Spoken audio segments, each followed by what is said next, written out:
on est en train de tenter un grand pari, peut-être le plus grand chantier du monde pour la recherche. Tenter de découvrir tous les gènes, toutes les maladies génétiques. Il y en a 4000. L'incroyable succès des premières années du Téléthon permet à l'AFM de se lancer sur le chemin du médicament. Très vite, l'AFM comprend que la génétique est la seule voie possible, celle qui doit permettre d'élucider l'origine des maladies, mais aussi de les traiter. C'est le début d'une grande aventure scientifique et humaine. Une aventure qui prend rapidement forme 1 an après le premier Téléthon par la création d'un laboratoire unique au monde, le Généthon, fruit de la solidarité et de la générosité des Français.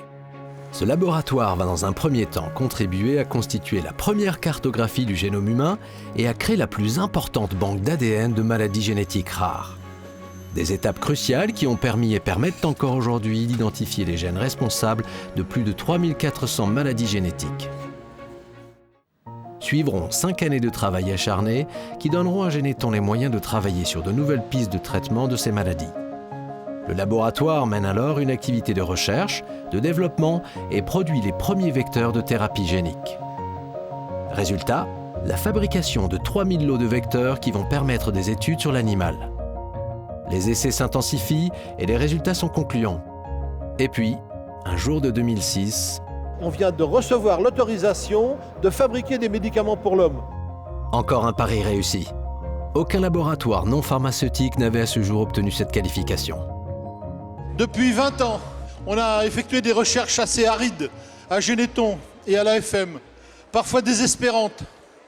Aujourd'hui, on est heureux de vous annoncer que le premier médicament qui sort de Généthon, du laboratoire Généthon, a reçu les autorisations pour un essai sur l'homme. C'est le début d'une liste impressionnante de maladies qui, à Généthon ou à l'AFM, sont en train de se préparer à passer sur l'homme.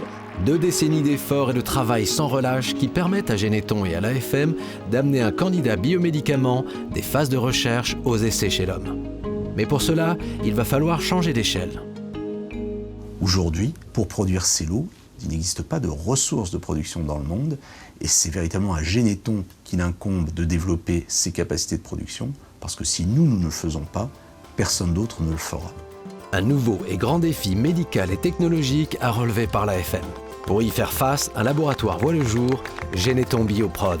Ce qui veut donc dire que pour nous, à partir de maintenant, un des enjeux majeurs, c'est Généthon Bioprod et ses capacités de production et l'ouverture qu'il va nous donner vers de nouveaux essais cliniques à un rythme toujours accéléré. L'objectif de Généthon Bioprod est donc clair. Produire des vecteurs de thérapie génique de qualité clinique en grande quantité. Un espoir pour ces malades et leurs familles en attente d'une solution thérapeutique. Leurs maladies font partie des 7000 maladies rares qui touchent près d'1 personne sur 20 en France, soit 3 millions de Français. Toutes différentes, elles les empêchent de marcher, de comprendre, de voir, d'entendre ou même de respirer.